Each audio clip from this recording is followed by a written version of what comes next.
अवतीर्णौ स्वकारुण्यौ परिच्छिन्नौ सदीश्वरौ श्रीकृष्ण चैतन्ये नित्यानन्दौ द्वौ भ्रातरौ भजे। नमस्त्रिकाल सत्याय जगन्नाथ सुताय च सभृत्याय सपुत्राय सकलत्राय ते नमः। ओम अज्ञानतिमिरन्धस्य ज्ञानाञ्जनशलाकया चक्षुरुन्मीलितं येन तस्मै श्रीगुरुवे नमः।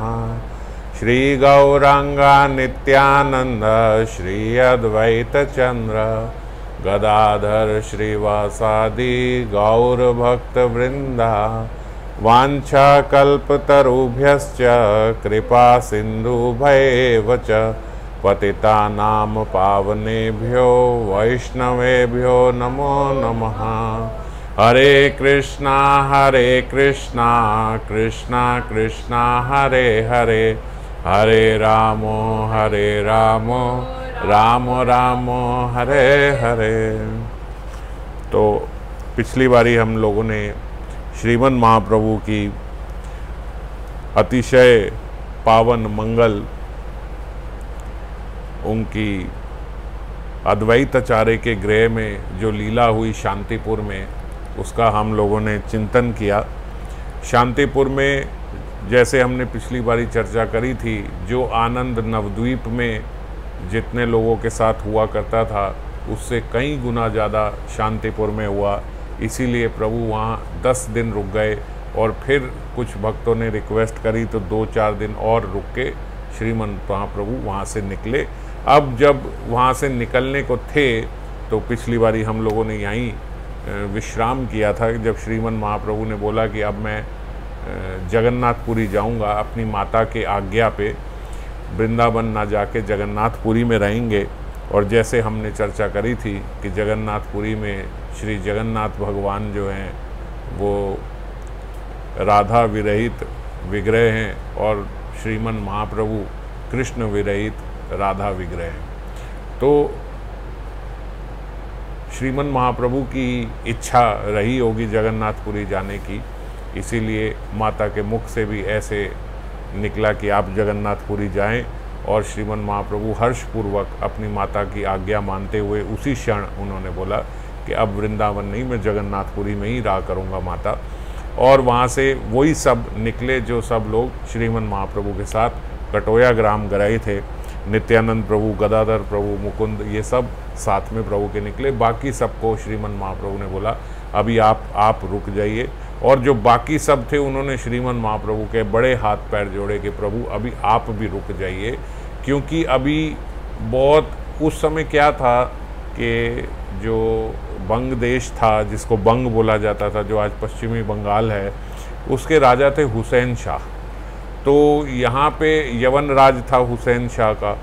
और वहाँ पे उत्कल में, उत्कल देश बोला जाता था जो आज जिसको हम उड़ीसा बोलते हैं, उत्कल देश में राजा प्रतापरुद्र उस समय राजा थे। तो राजा प्रतापरुद्र हिंदू थे और ये यहाँ यवन उसमें थे। तो आपस में इनका काफ़ी उस समय कलह चल रही थी, कई आपस में लड़ाई चल रही थी, क्योंकि ये हुसैन शाह के जो सिपाही थे ये उपद्रव करते थे। तो नेचुरली उस समय उन दो राजाओं की आपस में उस समय खासकर बड़ा भीषण आपस में युद्ध चल रहा था। तो जगह जगह पे जहाँ अगर आप बंगाल में ही हो तो ठीक है, अगर आप उत्कल में ही हो तो ठीक है, पर एक तरीके से जैसे वो बॉर्डर हो गया था, क्योंकि अलग अलग राज्य हो गए। आज तो एक ही है, लेकिन उस समय अब बीच में बॉर्डर है, क्योंकि वो उसका राज्य है और वो उसका राज्य है। तो गंगा बह रही है, गंगा के इस पार जो है वो बंग देश और गंगा के उस पार जो है वो उत्कल, तो उड़ीसा और वेस्ट बंगाल। तो सबने श्रीमन महाप्रभु को बोला कि अभी ये उपयुक्त समय नहीं है वहाँ जाने का, तो आप कुछ समय अभी यहीं शांतिपुर में विश्राम कीजिए, फिर यहाँ से चलेंगे। पर श्रीमन महाप्रभु अब किसी की मानने वाले नहीं थे। वो हाँ जगन्नाथ करते, अंतरावेश में भी चले गए और जगन्नाथ जगन्नाथ करके जोर जोर से रुदन करते। और फिर जब सब रोकते तो भी वो ये कहते भाई जाने दो, जगन्नाथ जी ने बुलाया, जगन्नाथ जी अपने आप प्रबंध करेंगे, मैं इस समय रुक नहीं सकता। सबको देख के अद्वैताचार्य बोलते उस समय, क्योंकि सबसे वरिष्ठ वैष्णव तो अद्वैताचार्य ही हैं, तो अद्वैत आचार्य समझ गए कि अब ये रुकने वाले नहीं हैं, और वो जानते ही थे कि भाई ये कौन है, तो इनके लिए क्या लड़ाई, क्या झगड़ा, क्या बॉर्डर, क्या वो। तो बोलते उस समय अद्वैत आचार्य ने सबको कहा कि कोई बात नहीं, आप शांत रहिए। श्रीमन महाप्रभु को बोला मैं जानता हूँ प्रभु आपने हट कर लिया, तो अब आप मानेंगे तो नहीं, तो आप जाइए, बस थोड़ा सावधानी से जाइएगा क्योंकि इस समय बड़ा उपद्रव चल रहा है, तो आप देख लीजिएगा। महाप्रभु बड़े प्रसन्न हुए अद्वैत आचार्य पे कि ठीक है आप समझ गए, हम बिल्कुल अच्छे से जाएंगे, आप बिल्कुल चिंता मत कीजिए। और सब लोग वहाँ से बोलते उसी समय निकल गए। थोड़ा सा आगे चले तो श्रीमन महाप्रभु ने सबको ऐसे ही बोला कि देखो, अब श्रीमन महाप्रभु जब चलते थे तो बोलते थे, रास्ते में भी कुछ समय काफ़ी शिक्षा देते हुए जो मुकुंद थे वो साथ में थे, तो उन सबको कुछ ना कुछ साथ में शिक्षा देते हुए, कई लोगों का उद्धार करते हुए। जैसे गंगा बहती है ना, तो जब गंगा बहती है तो कई सूखे खेतों में पानी पहुंच जाता है, कई ग्रामों में पानी पहुंच जाता है, कई जगहों को पवित्र करती असल में तो गंगा सागर जा रही है, मगर जितने साथ में स्थानों से निकल रही है वो सारे स्थानों को तीर्थ बनाती जाती है। तो ऐसे ही श्रीमन महाप्रभु अब निकल रहे हैं, तो जहाँ से निकलेंगे सब जगह वो सारे स्थान अतिशय प्रेममय होते चले जाएंगे। तो श्रीमन महाप्रभु इन सबको ऐसे ही बोल रहे हैं कि देखो, हमें पूर्ण रूप से प्रभु पे निर्भर रहना चाहिए, क्योंकि अब सबने बोल दिया ना कि भाई रास्ते में काफ़ी उपद्रव है, कुछ भी हो सकता है। तो श्रीमन महाप्रभु ने बोला अब देखो, हम पूर्ण रूप से प्रभु के आश्रय में हैं, जैसी प्रभु की इच्छा होगी, जैसी कृष्ण की इच्छा होगी वैसे ही होगा। ये तो आप सब मानते हो ना? बोले हाँ सब मानते हैं। श्रीमन महाप्रभु ने बोला जे करेन मने कृष्ण इच्छाए से हाय, विश्व अमृत भक्षिलो किछु नाय। कहने का तात्पर्य कि जे करेन मने कृष्ण इच्छा से है, जो कृष्ण की इच्छा होगी वही होगा, इस बात को जान लो। ये जीव के लिए वृंदावन दास ठाकुर जी जो आज महाप्रभु समझा रहे हैं, वृंदावन दास ठाकुर जी ने बोला ये जीव के लिए बहुत बड़ी शिक्षा है। जो इस शिक्षा को, ये 2 लाइनों की शिक्षा है, जो इस शिक्षा को समझ जाएगा उसके जीवन में फिर कभी दुख नहीं व्यापेगा, वो हमेशा सुखी रहेगा। जे करेन मन कृष्णा इच्छा से है, विश्व अमृत भक्षिलो किछु नाय। श्रीमन महाप्रभु बोल रहे हैं भगवान की जो इच्छा है वही होगा। अगर भगवान की इच्छा आपको बचाने की है तो आप भले विष पी लो, वो विष आपका कुछ बिगाड़ नहीं सकता। और अगर आपका समय पूरा हो गया है तो फिर चाहे आप अमृत पी लो। अगर कृष्ण ने सोच लिया कि इस समय इसके इस शरीर का समय पूरा हो गया तो आप जितना मर्जी अमृत चख लो, वो अमृत भी आपको बचा नहीं सकेगा। तो चाहे विष ले लो चाहे अमृत ले लो, होगा वही। जैसे हमने पहले भी चर्चा करी थी कि हम जब बीमार होते हैं, सब करते हैं, हम दवाई तो लेते हैं ठीक होने के लिए, मगर ये बात हमेशा ध्यान रखें, दवाई में दवाईपना किसने डाला है? वो भी कृष्ण ने डाला है। आज तो कितने सारे हम लोगों ने केसेस भी देख लिए कि एक ही दवाई एक व्यक्ति को बहुत असर करती है, एक ही दवाई दूसरे व्यक्ति को बिल्कुल असर नहीं करती। कितने लोग आज इसीलिए नहीं ठीक हो पा रहे क्योंकि उनको वो दवाई असर ही नहीं कर रही। कितने लोगों को ये वायरस जो है बिल्कुल कुछ नहीं करता, उन्हें पता भी नहीं लगता कैसे वायरस निकल गया, और कितने लोगों को वही वायरस उनके प्राण लेके चला जाता है। तो है तो सेम ही, सब सेम है, लेकिन भगवान की जैसी इच्छा होगी वैसा ही होगा। बस इस बात को पूर्ण रूप से हम लोग समझ लें। दवाई लें लेकिन हरि नाम न छोड़ें। दवाई आपने जो लिया है तब भी ये ध्यान रखें, वो औषधि में औषधिपना कृष्ण का ही है, वो अमृत में अमृतत्व जो है वो स्वयं भगवान कृष्ण ही है। जे मते जहारे कृष्ण चंद्र राखे मारे, तहा वही आर के हो करीते ना पारे। जिसको कृष्ण रखेंगे उसे कोई मार नहीं सकता, और जिसे कृष्ण मारेंगे फिर उसको कोई रख नहीं सकता। इस बात को पूर्ण रूप से समझ लो। नित्यानंद समझ गए? श्रीमन महाप्रभु ने बोला अच्छे से समझ गए मुकुंद? हाँ समझ गए। अब एक बात बताओ, अपने घर से कौन कुछ लेके आया है या खाली हाथ आए हो? सच बताना। तो सबने एक स्वर में बोला प्रभु आप ऐसा हम पे बिल्कुल निश्चय रखिए। जब आपने बोल दिया था कि खाली हाथ हम लोग चलेंगे, निकलते समय भी श्रीमन महाप्रभु ने बोला था, तो आप निश्चित रहिए, आपकी बात को कभी हम टाल सकते हैं क्या? हम कुछ लेके नहीं आए, हम खाली हाथ आए हैं। जैसे ही सब ने बोला श्रीमन महाप्रभु अतिशय प्रसन्न हुए, बोले बस मैं यही आप लोगों से सुनना चाहता था। और यही सबसे उत्तम बात है कि हम यहाँ से चले हैं, कुछ हाथ में लेके नहीं जाएंगे, जहाँ भगवान की इच्छा होगी वहाँ हमें हम सबको प्रसाद मिलेगा ही मिलेगा। इसका पूर्ण रूप से आप आश्वासित रहिए, जहाँ जो प्रभु को देना होगा देंगे। भीषण जंगल में भी यदि हम होंगे तो वहाँ पे भी हमारे को भोजन मिलेगा। फिर श्रीमन महाप्रभु ने उन्हें समझाया, बोलते देखो भगवान ने सबके लिए, इस पूरी सृष्टि में सबके लिए अन्न की व्यवस्था कर रखी है। जब भगवान जिसको देना चाहेंगे देंगे ही, और यदि भगवान ने किसी को अन्न नहीं देना तो घर पे भी 56 भोग बना होगा, तब भी व्यक्ति कोई ना कोई कलह कर लेगा, कोई लड़ाई कर लेगा और अपने माथे पे हाथ रख के, श्रीमन महाप्रभु बिल्कुल ऐसे ही बोल रहे हैं, अपने माथे पे हाथ रख के बोलेगा आज मैं खाना नहीं खाऊंगा। वो गुस्सा हो जाएगा और खाना वाना सब छोड़ देगा। और बोला घर पे 56 भोग लगा हुआ सब होते हुए भी वो घर पे भी नहीं खाएगा। या फिर वो खाने उसने खुद अपने लिए बनाया, अपने लिए बनवाया, बड़ा स्वादिष्ट खाना बनवाया, मगर अचानक से उसके शरीर में ज्वर आ गया, तबीयत खराब हो गई। उस तबीयत खराब के कारण वो नहीं खा पाएगा, सब होते हुए भी नहीं खा पाएगा। और बोलते वहीं दूसरी ओर जो सोचता था कि आज तो मेरे घर एक अन्न का दाना भी नहीं है, मैं कैसे खाऊंगा, बोलते उसका पड़ोसी जो 56 भोग बनाए हैं उसके घर वाले कलह कर रहे हैं मैं नहीं खाऊंगा, वो जाके पड़ोसी को दे आएगा, लो आप खा लो, मेरे घर तो कोई खा नहीं रहा है, और उसको मिल जाएगा। तो इसलिए बिल्कुल कोई चिंता नहीं करना कि कहाँ से व्यवस्था होगी, सारी व्यवस्था करने वाले कृष्ण हैं। और हम लोग इस पे एक पहले भी कथा पे चर्चा कर चुके हैं। मालूक जी जो थे, मालूक पीठ आज जो है राजेंद्र दास बाबा जी महाराज का, तो बोलते उनके जो मालूक पीठ ही चलता आ रहा है। तो जो मालूक जी खुद थे, बोलते वो पहले गृहस्थ थे और भक्त नहीं थे, भक्ति में उनकी रुचि नहीं थी। उनके जो जीजा जी थे वो बड़े अच्छे भक्त थे। तो बोलते वो एक बारी घर पे आए तो उन्होंने बोला क्या जीजा जी हर समय आप भजन भजन भगवान यही बातें करते रहते हो, क्या भगवान हमें खाना खिलाएंगे क्या? उन्होंने बोला बिल्कुल भगवान ही खाना खिलाते हैं, और खिलाने वाला हमें है कौन? बोलते वो क्या खिलाते हैं, हम परिश्रम करते हैं तो वो खाते हैं। वो बोलते अरे तू ये गलत सोचता है बच्चे, परिश्रम से कुछ नहीं होता। हाँ परिश्रम करना चाहिए क्योंकि हमारा कर्तव्य है, पर खिलाने वाले तो भगवान ही हैं। उन्होंने कहा अच्छा खिलाने वाले भगवान है, अगर मैं कहूँ मैं नहीं खाऊंगा? तो बात बात में उन्होंने उनको बोल दिया कि 24 घंटे नहीं बीतेंगे और भगवान तेरे को खाना खिलाएंगे। तो मलूक जी ने भी बोलते जिद पकड़ ली, उन्होंने कहा ठीक है मान गए, अगर 24 घंटे भगवान ने मेरे को खाना नहीं खिलाया तो मान जाओगे कि भगवान नहीं? उन्होंने कहा हाँ मान जाऊँगा।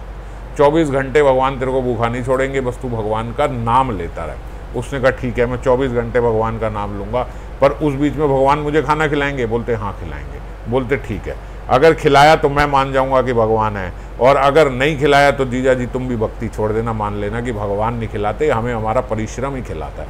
उसने कहा ठीक है, लग गई। बोलते उनके आपस में लग गई। मलूक जी ने कहा ठीक है। अब मलूक जी ने सोची कि भाई कहीं घर पे रहूँगा कुछ रहूँगा तो ये ज़बरदस्ती बीवी खिला देगी या ये खिला देंगे कुछ भी करके। तो बोलते वो हरि नाम लेते लेते लेते लेते भीषण जंगल में जाके, जंगल के ऊपर वृक्ष की टहनी पे जाके बैठ गए, और जहाँ पूरी पत्तों से ढकी हुई कि ना मैं नजर आऊँ ना कुछ आऊँ। और उन्होंने सोचा 24 घंटे यहीं बैठूंगा और 24 घंटे बाद यहाँ से जाके पूछूंगा उनसे कि कहाँ खिलाया कृष्ण, यहाँ आके मुझे कौन खाना खिला देगा। बोलते उस भीषण जंगल में रात को कुछ डाकू जो है वो कहीं चोरी करके अपना चोरी का माल लेके छुपते हुए आ रहे थे। उनसे थोड़ी देर पहले बोलते कुछ ग्राम के लोग एक ग्राम से दूसरे ग्राम जाने के लिए वो जंगल का शॉर्टकट लेके जा रहे थे। उसी वृक्ष के नीचे बोलते उन्होंने अपना सारा प्रसाद वगैरह सब खोला, देसी घी के लड्डू फड्डू सब सारी चीज़ें, पराठा रोटियां सब निकाल के वहाँ पे खाने लगे। और बोलते थोड़ा उन्होंने खाया, तो जब इतना सारा तो सामग्री होती है, तो बोलते कुछ उन्होंने खाया और जो बच गया उन्होंने कहा यहीं छोड़ दो, अब क्या इसको ढो के घूमेंगे, अब तो हम अगले ग्राम पहुंचने वाले हैं, ये उठा के क्या घूमेंगे, ये यहीं छोड़ दो, यहीं के जो पशु पक्षी इत्यादि हैं कोई खा लेगा। जंगल में ही बोलते वहाँ वो खाना छोड़ के चले गए। रात को वहाँ कुछ डाकू अपना जो लूटपाट का सामान था, बोलते वो जंगल में आए सामान आपस में एक दूसरे से बांटने के लिए। जैसे 4 डाकू हैं लूट के लाए तो उनका था कि चारों आपस में इक्वली बांट ले। वो बोलते उस वृक्ष के नीचे आ गए। अब उस वृक्ष के नीचे जैसे ही आके बांट रहे थे तो बड़ी देसी घी की खुशबू आई। उन्होंने बोला भाई यहाँ किसने देसी घी के लड्डू फड्डू सब रखे? खोल के देखा तो देसी घी के लड्डू इत्यादि सब, इतना बढ़िया खाने की सामग्री। उन्होंने कहा ये जंगल के बीच में खाने की सामग्री किसने रख दी? एक ने बोला चलो छोड़ो ना, जिसने भी रखी हो हम अपना खाते हैं, अच्छा है। आज माल भी बढ़िया मिला चोरी का, और उसके बाद खाने को भी भगवान ने व्यवस्था कर दिया, आराम से खाते। दूसरे ने रोक दिया, बोले रुक जा रुक जा रुक जा रुक जा, यहाँ जंगल के बीच में ये खाना कैसे आ सकता है, कौन छोड़ के जाएगा, ये कोई साजिश है, ढूंढो, यहाँ पे कोई जरूर आसपास होगा जिसने ये खाना रखा है। ढूंढने लगे, बोलते ढूंढते ढूंढते पेड़ के ऊपर दिखे मलूक जी बैठे हैं, हाथ मार के मलूक जी को नीचे उतार लिया, इधर आ भाई, ये खाना किसका है। उसने कहा भाई मुझे नहीं पता ये खाना किसका है, और अपना भगवान का नाम वो लेते जा रहे। उसने कहा मुझे नहीं पता किसका खाना है। दूसरा कहता है हो ना हो इसी ने रखा है जान के, इसने ये खाने में विष मिला के रखा होगा कि ये डाकू यहाँ आएंगे, ये विष वाला खाना खा लेंगे, ये मर जाएंगे और सारा सामान मैं लूट के भाग जाऊंगा, ये हमसे बड़ा डाकू बन रहा है। उसने कहा कोई बात नहीं, बाल पकड़ के खींचे मलूक जी को और बोला ये खा, तो डड्डू कैसे नहीं खाएगा। उसने कहा मैं नहीं खाऊंगा। बोले खाना पड़ेगा तेरे को ये सारा विष वाला। बोलते एक मलूक आदमी को 6 आदमियों का खाना पूरा खिला के गए और वहीं छोड़ गए, बोले अब तू मर, इसमें जो विष है तू मरेगा, और सारे डाकू भाग गए। अब मलूक जी सुबह उठ के आए, अपने जीजा जी को बोला मान गए भैया, मान गए ठाकुर जी, किसी को भूखा नहीं छोड़ सकते, 24 घंटे नहीं रह पाया मैं भूखा ठाकुर जी के उसमें, कहाँ से निकाल के कैसे मेरे को देसी घी का खाना खिला के गए, इतना तो मैं अपने घर में नहीं खाता। वो बोलते मान गए, मैं बोलते तब से मलूक जी जो है वो भक्त बन गए।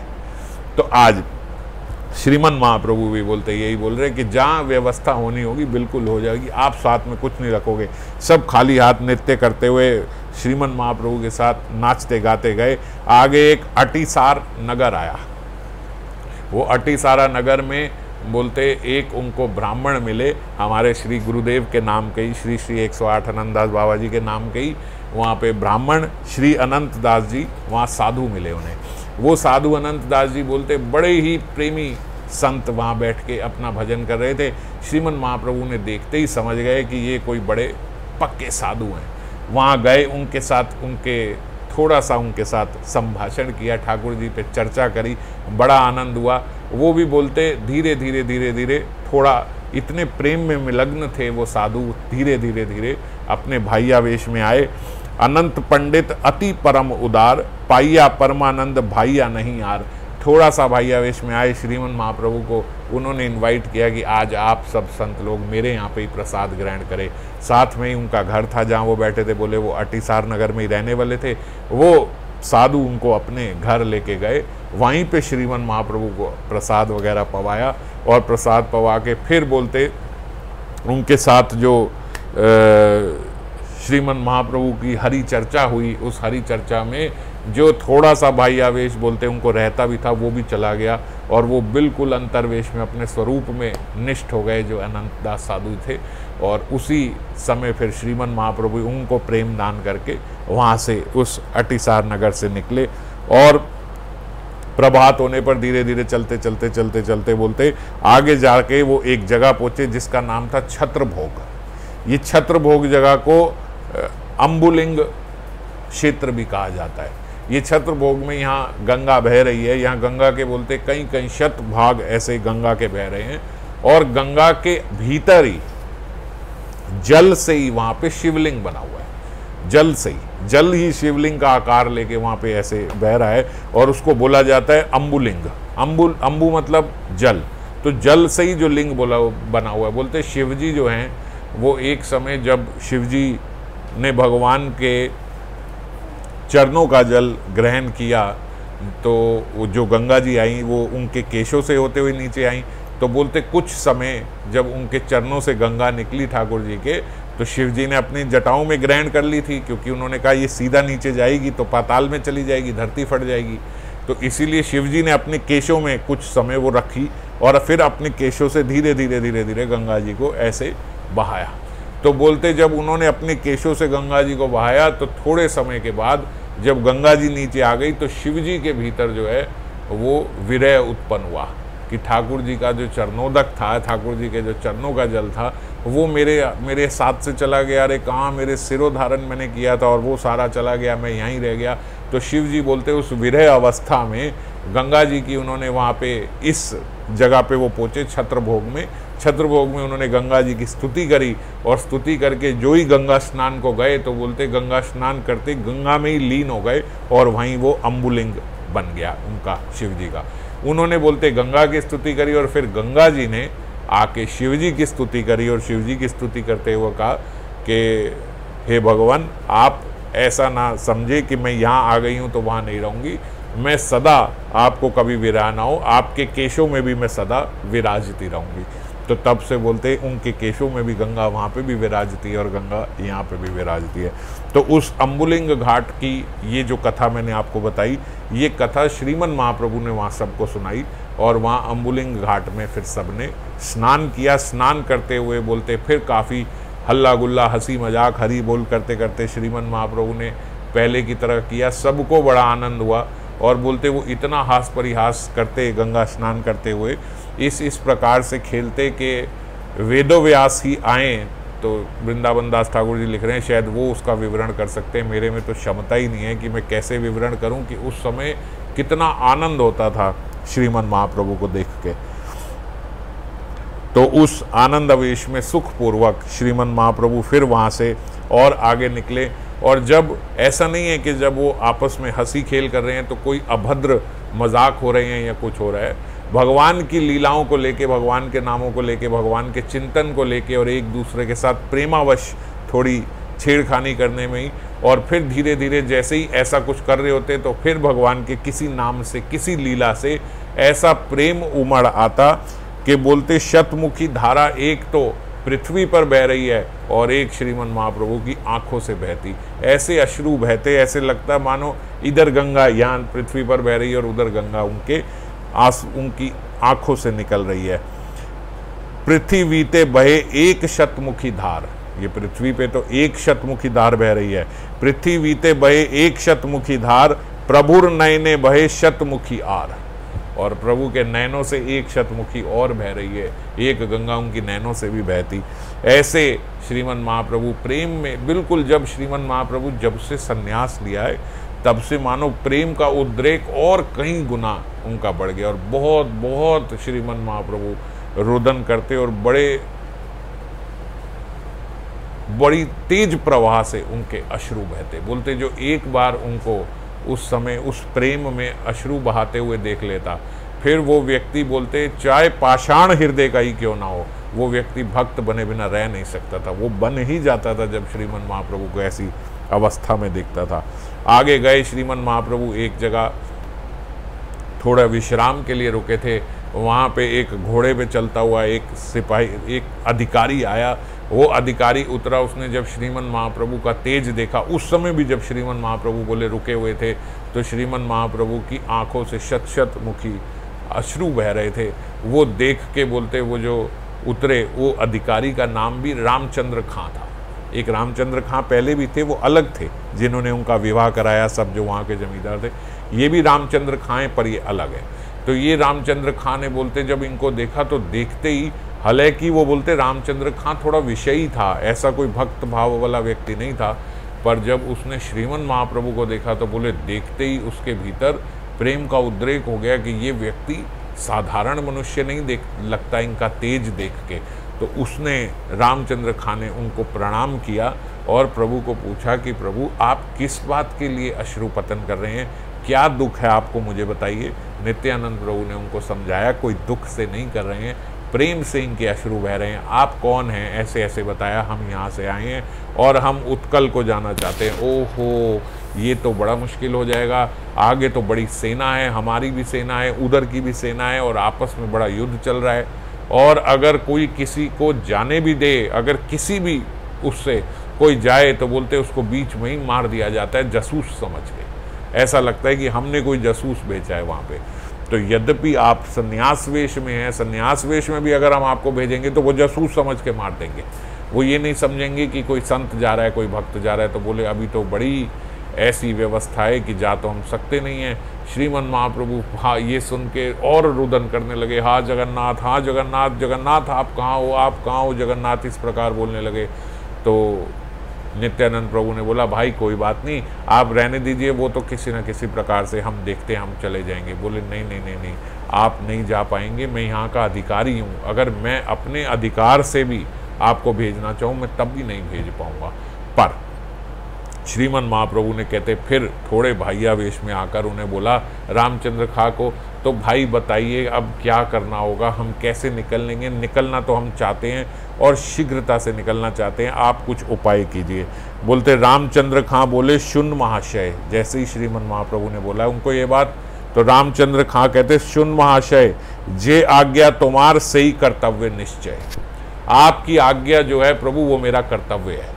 आपने एक बार बोल दिया कि कुछ भी करके जाना तो है, अब कैसे जाना है ये प्रबंध मैं करूँगा, अब आप चिंता मत कीजिए, बस मेरी एक शर्त है वो आपको माननी पड़ेगी। बोले क्या माननी पड़ेगी? बोले आज का प्रसाद आप दास के यहाँ पे आप ग्रहण करेंगे। प्रभु ने बोला आप हो कौन? क्योंकि प्रभु इससे पहले जब वो बोल रहे थे मैं अधिकारी हूँ, मैं ये सब हूँ, उस समय श्रीमन महाप्रभु तो अंतर आवेश में थे, वो सुन नहीं रहे थे ये सब।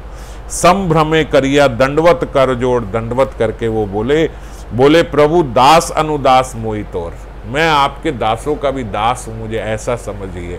तो बाकी जो सब साथ में थे उन्होंने बोला यही अधिकारी प्रभु दक्षिण राज्य थे, ये अधिकारी है यहाँ के, ये उनका उन्होंने बताया कि यहाँ के अधिकारी। वो तो बड़ी विनम्रता से बोले मैं आपके दासों का भी दास हूँ प्रभु।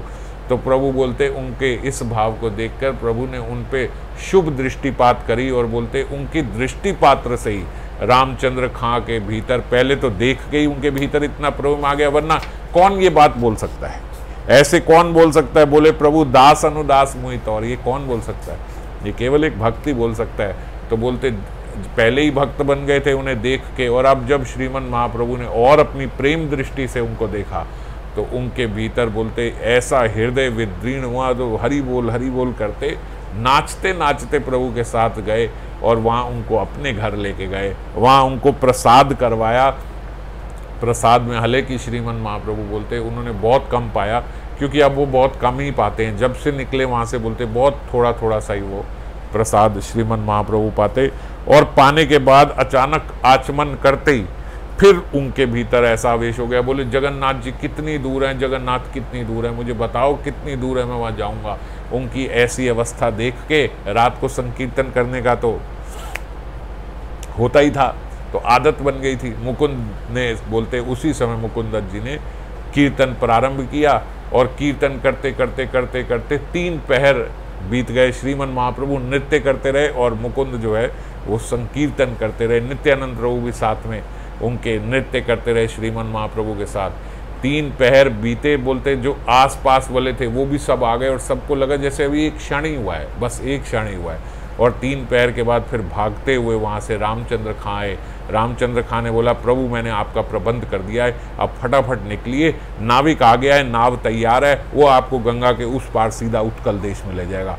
श्रीमन महाप्रभु बड़े प्रसन्न होकर उन्होंने रामचंद्र खां को जैसे ही छोड़ा, थोड़ा सा एक बस ऐसे आलिंगन किया। बोलते वो आलिंगन के बाद तो रामचंद्र खां कहीं का नहीं रहा। रामचंद्र हरि बोल बोलता रामचंद्र खां मैं आपके साथ चलूंगा प्रभु, छोड़िए ये सब, अब मैं आपके साथ चलूंगा। प्रभु ने कहा नहीं, आप गृहस्थ हो, अभी आप यहीं रहो, अपनी गृहस्थी का ध्यान रखो, आप सबको देखो, फिर बाद में कभी आना। वो रामचंद्र खां बोलते अश्रु पतन करते करते प्रभु को नाव पे बिठाया, यहाँ प्रभु की नाव निकली और रामचंद्र खां प्रेम में मूर्छित होकर वहीं गिर गया, मूर्छित हो गया रामचंद्र खां। ऐसा प्रेम, एक रात में ऐसा प्रेम रामचंद्र खां को प्राप्त हो गया।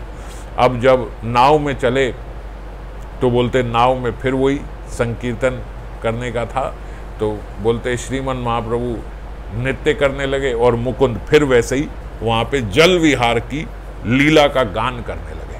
ठाकुर जी की जल विहार लीला होती है ना किशोरी जी के साथ, उसी जल विहार लीला का गान करने लगे। जो तो जल विहार में जैसे क्या होता है कि अब वृंदावन में इत्यादि में हम लोग देखते हैं कि जल विहार हो रहा है, राधा कृष्ण सब जल विहार में जाते हैं, तो बड़ी सुंदर लीला होती है जल विहार की। हालांकि बड़ी बड़ी तरीक़ों से होती है, बहुत वैरायटीज़ होती हैं वहाँ तो जल विहार की।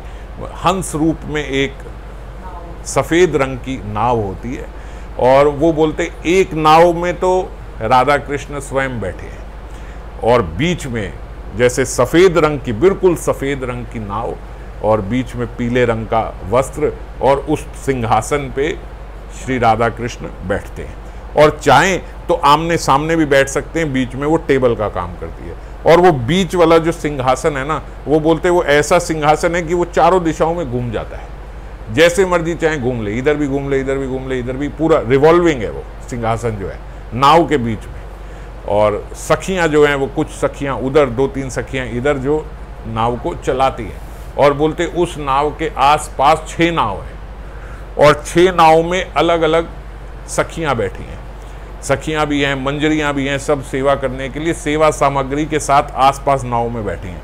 और बोलते जो आसपास की नाव हैं वो इस प्रकार कनेक्टेड है उस नाव के, मतलब इतना साथ जुड़ी हुई और ऐसी यूनिफॉर्म वे में साथ चलती हैं। जैसे ये नाव चल रही है तो बिल्कुल साथ साथ वो 6 नाव चलेंगी कि कभी किसी को आसपास जो 6 नाव हैं उसमें बैठी हुई सखियों को ऐसा नहीं लगता कि हम अलग नाव में बैठे हैं, ऐसे लगता है एक ही नाव में। अगर आपको कुछ चाहिए तो उस वाली नाव से प्रसाद आपके लिए बस ऐसे हाथ करेंगे और प्रभु ऐसे ग्रहण करेंगे, इतना पास। और 6 नावें और 6 साथ के साथ करती हुई जल विहार करते हुए चलते हैं। एक दिन भगवान श्री कृष्ण अपने श्याम सुंदर किशोरी जी के साथ ऐसे ही चले। किशोरी जी यहाँ बैठी सामने और सामने इधर श्याम सुंदर बैठे। किशोरी जी ने ललिता सखी को देखा। ललिता सखी ने एक कटोरे में बोलते हुए अपनी झाड़ी से दुग्ध डाला और वो दुग्ध डाल के किशोरी जी को दिया। किशोरी जी ने देखा कि जो हंस हैं, 2-3 हंस ऐसे भगवान कृष्ण के पास आ रहे, पुतक पुतक के ऐसे देखने के लिए उनको। और जब वो आए तो किशोरी जी का हृदय तो कोमल, उन्होंने बोलते पहले ही वो कटोरे में जो दुग्ध था, वो दूध जो है वो दूध कृष्ण के हाथ में दिया। श्याम सुंदर को बोला इन श्याम सुंदर इन हंस को ये दूध पिला दो, ये आपके पास आना चाहते हैं। श्याम सुंदर ने बोलते अपने एक हाथ से दुग्ध ऐसे रखा और हंस उसमें से आके ऐसे धीरे धीरे धीरे धीरे दुग्ध पीता, फिर बड़ी सुंदर ध्वनि में कुछ गीत अपना गाता, फिर दुग्ध पीता, फिर सुंदर ध्वनि में आता। ऐसे 3-4 हंस आ गए और ऐसे दुग्ध पीने लगे। तो इतने में श्याम सुंदर ने देखा कि पीछे से कुछ हंसनियाँ भी आ रही हैं। हंस तो आ गए, तो जब हंसनी आ गई तो बोलते श्याम सुंदर ने बड़े प्रेम से किशोरी जी के गाल में ऐसे करते हुए बोला इन हंसनियों को आप पिला दो दुग्ध। और फिर उन्होंने विशाखा को देखा तो बोलते विशाखा ने भी फिर अपनी झरी से दुग्ध डाल के एक उसमें कटोरे में उनको किशोरी जी को दिया। अब किशोरी जी दुग्ध लिए खड़ी हैं और हंसनियाँ जो हैं वो पीछे ही हैं, आ तो रही थी लेकिन पीछे रुकी हुई हैं और हंस यहाँ पे दुग्ध पी रहे हैं। तो किशोरी जी ने बोला अरे आ जाओ, क्यों नहीं आ रही हो, आओ आओ, तुम्हें श्याम सुंदर का मैं उनका अधरामृत पिलाऊंगी, श्याम सुंदर का प्रसाद दुग्ध पिलाऊंगी, ऐसे इनकी तरह नहीं पिलाऊंगी कि खाली दुग्ध, जल्दी आ जाओ। ये सुनते ही बोलते जो हंसनियाँ थी वो कर कर के फटाफट उनके घेर के उनकी नाव को किशोरी जी के पास आ गई। अब किशोरी जी ने बोला भाई श्याम सुंदर जी अब तो हमको इन्हें आपका अधरामृत पिलाना है, तो आप इसमें से 2 घुट पहले पी लो ताकि हमारा वचन रह जाए। हमने इन्हें ये बोला तभी आई है, नहीं तो ये आ नहीं रही थी। किशोरी जी ने बोलते उनको दिया। श्याम सुंदर ने बोला ठीक है।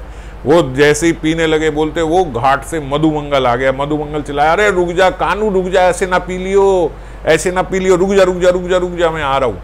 अब बोलते सखियों ने देखा ये मधुमंगल जी कहाँ से आ गए यहाँ पे। मधुमंगल जी इतने में एक सखी को किशोरी जी ने इशारा किया भाई एक नाव लेके जाओ, मधुमंगल को लेके आओ। इतने में कि अभी एक नाव को इशारा करके जाती, मधुमंगल ने छलांग मार दी उसमें और छलांग मार के वो फटाफट से वो नाव के वहाँ आ गए और अपने गीलो वस्त्रों से ही वो नाव के ऊपर आके खड़े हो गए जिसमें श्याम सुंदर और किशोरी जी थे। और उसको बोला भाई कानू पीना लियो, ये पीना नहीं आज दुख तेरे को। भाई क्यों नहीं पीना? बोलते आज षष्ठी पूजा कर रही है यशोदा माता, तो वहाँ पे यशोदा माता जो पूजा कर रही हैं उस पूजा से पहले आप ये पी नहीं सकते हो ये दुग्ध। अच्छा अब क्या करें? बोले अब आपको पीना नहीं है, आप कुछ पीना मत, आप वहाँ जाके जब पूजा हो जाएगी उसके बाद पीना। तो किशोरी जी कहती लेकिन अगर आप नहीं पियोगे तो मेरा तो वचन झूठा हो जाएगा, मैंने ये हंसनियों को बोला है कि मैं इनको आपका अधरामृत पिलाऊंगी।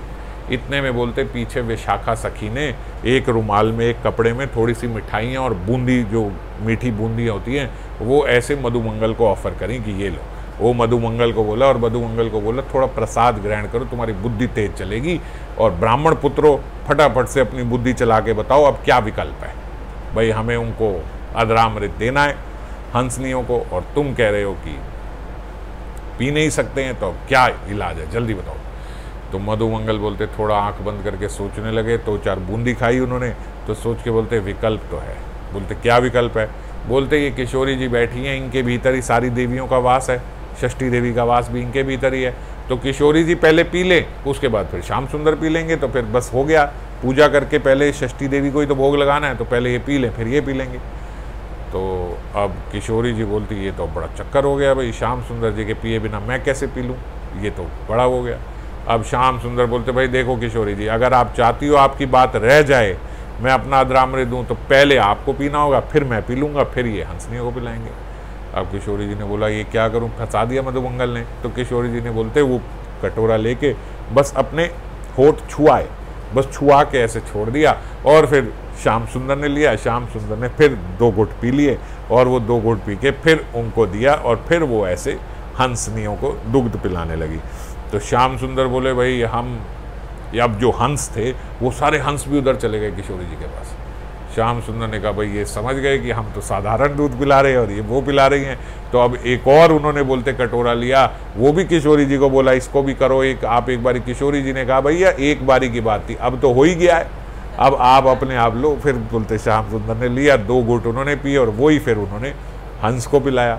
अब हंस सारे पी के इधर उधर हुए, और वो जो मधुमंगल थे, मधुमंगल बोलते विशाखा सखी को बड़ी चालाक है तू ये 2-4 बूंदी के दाने मेरे को दे के सोच रही है कि आज मैं तेरे कुंज में नहीं जाऊंगा, वहाँ पे तूने जो इतने बढ़िया बढ़िया फल निकले होंगे, आज बता आज कौन से फल हैं। अब कुंज है, वहाँ पे तो ऐसा होता है आज ये फल निकल रहा है, कल वो फल निकल रहा है। तू क्या सोचती है आज तेरे कुंज में नहीं जाऊँगा, आज तू इसी से बहका देगी, मुझे मत बहकाइयो, मैं चला तेरे कुंज में फल खाने। बोलते मधुमंगल ने फिर छलांग मारी, और छलांग मार के अपना निकल गए विशाखा के कुंज को। और श्याम सुंदर बोलते आप देखते जो बतखें हैं, वो बतख ऐसे उड़ती उड़ती नीचे हवा पानी में चलती, थोड़ी छलांग मारती चलती उनके पास आ रही हैं।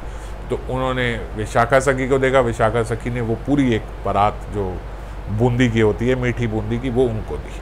वो परात बोलते उनके समक्ष आई, वो उसमें से बूंदी निकाल के उन्होंने किशोरी जी को दी कि ये बतखों को खिला दो, वो ये खाएंगे।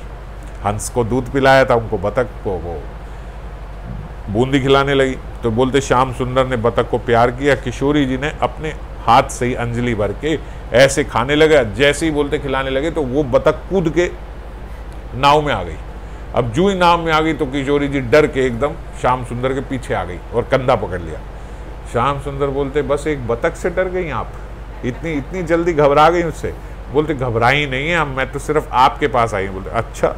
तो बोलते किशोरी जी फिर पीछे से आई और वो ऐसे लेके बतख को खिलाने लगी। जो ही एक बतख को खिलाने लगी, 4-5 बतख और कूद के, थोड़ा सा उड़ लेती है बतख, वो उड़ के सारी 4-5 नाव में आ गई। अब बोलते किशोरी जी ने वहीं सारे वो बूंदी डाल दी और पीछे श्याम सुंदर के पास आ गई। बोलती आपने बहादुरी तो बहुत दिखाई थी किशोरी जी की, मैं दिखा दूंगी कि मैं डरी नहीं, लेकिन आप डर तो गई। तो फिर कहते श्याम सुंदर ने जो कमल के फूल थे, उन कमल के फूल के पत्तों के ऐसे यूं डोने बना के उसमें बूंदी भर के, बोलते वो ऐसे नीचे जल में ऐसे आगे को कर दी और बतखें उसमें से फिर खाने लगी। कुछ मछलियां भी आईं, उन्होंने छलांग मार के वो डोना जो है टेढ़ा कर दिया, सारा वो उसमें बहने लगी और कुछ जो मछलियां थी वो धीरे धीरे उसमें से खाने लगी। इस प्रकार से देखने लगे और धीरे धीरे वर्षा भी अब होने लगी। तो जब वर्षा होने लगी तो विशाखा सखी ने बोला भाई क्या प्रोग्राम है। तो किशोरी जी ने बोला भाई अब कुंज में चलो, वापस अपने कुंज में चलते हैं, अब वर्षा भी हो रही है, जल्दी से वहीं चल के थोड़ा विश्राम करेंगे। तो श्याम सुंदर ने बोला भाई अभी तो बड़ा अच्छा मौसम है, बारिश हो रही। बोले नहीं आप कुंज में चलो। विशाखा सखी समझ गई किशोरी जी का मन कुंज में जाने का। विशाखा सखी बोलती अच्छा बोलो श्याम सुंदर, वो जो कल तुमने पण लगा के ये जो हमसे रेस लगाई थी, बोट की भी रेस लगती है उनके आपस में, बोलते जो बोट में रेस लगाई थी वो तुम जीत गए थे, तो आज कहो तो बराबर कर दूं, मतलब आज रेस लगाओ तो आज मैं तुम्हें हरा दूं। श्याम सुंदर कहते अरे सुन, ये मेरे साथ मत करिए, जो कल की तू पण हारी है वो तो देना ही पड़ेगा। आज की अलग रेस है, आज की हार जीत अलग मानी जाएगी, एडजस्ट नहीं होगी कल वाली से। बोलते चलो नहीं होगी, लगाओ तो सही। बोलते उसी समय उन्होंने कहा हाँ लगाओ। इशारे से श्याम सुंदर ने रूप मंजरी को बोला आप फैसला करोगी कौन जीता कौन हारा। रूप मंजरी एक नाव लेके आगे चली गई, बाकी बोलते 6 नाव ऐसे लग गई, 5 नाव सखियों की, एक श्याम सुंदर की और एक आगे चली गई कि देखेंगे। और फिर इस प्रकार उनके नाव की रेस लगने लगी। एक में श्याम सुंदर खुद चला रहे हैं नाव और बाकी में सखियाँ चला रही हैं, एक में विशाखा सखी चला रही है कि किसकी नाव फर्स्ट आएगी। अब ये बोलते विशाखा सखी ने ये इसीलिए रखा कि किशोरी जी फटाफट से जाना चाहती हैं। अब फटाफट से कैसे जाएंगे, तो उन्होंने, जैसे हम बोलते चल रेस लगा ले, रेस लगाने में तो सबसे तेज भगाओगे, बोले सबसे तेज नाव भगा के फटाफट से ये कुंज में ले जाएंगे, नहीं तो पता नहीं लेके जाएंगे कि नहीं जाएंगे। तो इस प्रकार से रेस, तो ये सारी जो लीला है, ये लीला मुकुंद जी जो है वो गा रहे हैं, वो गान में, हम तो ऐसे सुना रहे हैं, लेकिन वो तो गान कर रहे, बड़ा सुंदर गान कर रहे हैं इसका। और शाम भगवान श्रीमन महाप्रभु नृत्य कर रहे हैं। अब जो नाविक हैं वो बोलते भाई आज मर गए, ये पता नहीं कौन आके यहाँ नाव में बैठ गए, ये भैया, उसने कहा रात का समय है, वहाँ पे भी सेना खड़ी है, यहाँ पे भी सेना खड़ी है, तुम यहाँ उछल कूद कर रहे हो, ये नाव है भाई, ये कोई तुम्हारा घर नहीं है, तुम यहाँ कूद जाओगे, अगर यहाँ डूब गए तो मगरमच्छ मार देंगे, नहीं तो वहाँ पे सैनिक मार देंगे, भैया आज तो मरे ही मरे, आज बच नहीं सकते। नाविक ने बोला भैया तुम्हारे पैर पर तो बैठ जाओ, ये क्या कर रहे हो तुम नाव के बीच में, ये क्या हो रहा है। अब वो कहाँ लीला वहाँ की चल रही है, जल विहार लीला, उसका नृत्य कर रहे हैं, आनंद ले रहे हैं। वो वहाँ नाविक हाथ पैर जोड़ रहा है, भैया तुम रुक जाओ, ये तुम क्या कर रहे हो, तुम अपने साथ मुझे भी मरवा दोगे आज तो बोलते जब थोड़ा सा श्रीमन महाप्रभु को बाह्यावेश आया, जब उनको सुन पाए उनकी बात की ये क्या बोल रहे हैं, तो क्षणे के उठीला प्रभु करिया हुंकार, अचानक से प्रभु ने हुंकार करते हुए बोला, सभा के बोलेन केन भय कर कार, भाई किस बात का डर है तुम्हें, किस बात का डर है। हुंकार करके जोर से श्रीमन महाप्रभु ने बोला, एई ना सन्मुखे सुदर्शन चक्र फिरे, वैष्णव जनेर निर्वधि विघ्न हरे। तुम जानते नहीं हो वैष्णवों का विघ्न हरने के लिए तो सदा सुदर्शन चक्र चलता रहता है। अरे मूर्ख दिखाई नहीं देता, देख ऊपर तेरे कौन है। बोलते नाविक ने ऊपर देखा तो सुदर्शन चक्र ऊपर चल रहा है। उसने बोला तू नहीं लेके जा रहा है, ये सुदर्शन चक्र चल रहा है, जहां जहां वैष्णवगण जाते हैं वैष्णवगण के ऊपर उनकी सुरक्षा करने के लिए सुदर्शन चक्र चल रहा होता है, देख ऊपर। जो नाविक ने देखा सुदर्शन चक्र, नाविक ने बोलते अपना चप्पू उठा के फेंक दिया गंगा में, भैया हम चलाने वाले कौन है, चलाने वाला तो वो है, हम कौन चलाएंगे। और अब बोलते नाविक भी जोर जोर के हरि बोल करता हुआ नाव में कूदने लगा। श्रीमन महाप्रभु भी नृत्य कर रहे हैं, मुकुंद गा रहे हैं और नाविक भी गा रहे हैं, और बोलते हरि जानते हैं कैसे फिर वो नाव पार करके उत्कल को पहुंच गई उस घाट में। उस घाट में, गंगा घाट में श्रीमन महाप्रभु उतरे और वहाँ पे स्नान किया। आगे कैसे कैसे गए, अगली चर्चा अगली बारी फिर चर्चा करेंगे।